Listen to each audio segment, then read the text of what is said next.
এবার হচ্ছে আজকে স্বাধীনতা দিবস, ৭৯তম স্বাধীনতা দিবস। ১৯৪৭ সালে ১৫ই আগস্ট আমরা স্বাধীনতা লাভ করেছিলাম। তো মুর্শিদাবাদ নার্সিংহোমের পক্ষ থেকে সবাইকে ৭৯তম স্বাধীনতা দিবসের শুভেচ্ছা রইল আমার পক্ষ থেকে।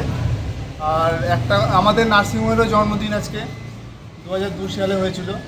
তো আমাদের নার্সিংহোমটা নিয়ে বলবো একটা কথা, যে সবাইকে ঠিকঠাক করে কাজ করতে হবে, নার্সিংহোমটা যাতে আরও সামনের দিকে এগিয়ে চলে, ভালোভাবে চলে, সেই বিষয়ে সবাইকে দায়িত্ব নিতে হবে। নিজ নিজ দায়িত্বটা সবাই পালন করবে, এটাই বলবো।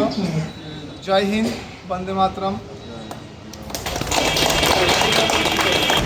এই দিন আমাদের ভারতবর্ষ স্বাধীন হয়েছিল, সেটা আমরা সবাই জানি। আর তার সঙ্গে আমি বলতে চাই যে এটা আমাদের নার্সিংহোম ২০০২ সালে আমরা এটা শুরু করেছিলাম। আজকে আমাদের ২৪তম কমপ্লিট হলো নার্সিংহোম।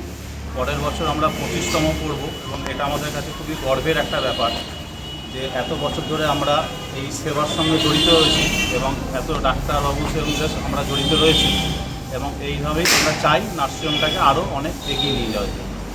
ধন্যবাদ। নার্সিংহোমের স্টাফ, আমি অল স্টাফকে একটা কথাই বলতে চাই, আমরা সকলে মিলে হাত ধরে একসাথে এই নার্সিংহোমের উন্নতির পথে এগিয়ে নিতে চাই, এটাই আমার বক্তব্য। আর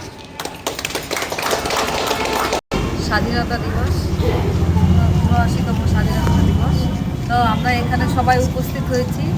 তো আমরা চেষ্টা করব নিজ নিজ দায়িত্বে সকল পেশেন্টকে আমাদের পরিষেবা দেওয়া, আমাদের ব্যবহারে যেন কেউ কোনোদিন পেশেন্ট কিংবা পেশেন্ট পার্টি আঘাত না পায়, কিংবা আমাদের যারা কলিগ আছে সেটা যেন আঘাত না পায়, সেটা লক্ষ্য করেই আমরা সামনের দিকে এগিয়ে যাব।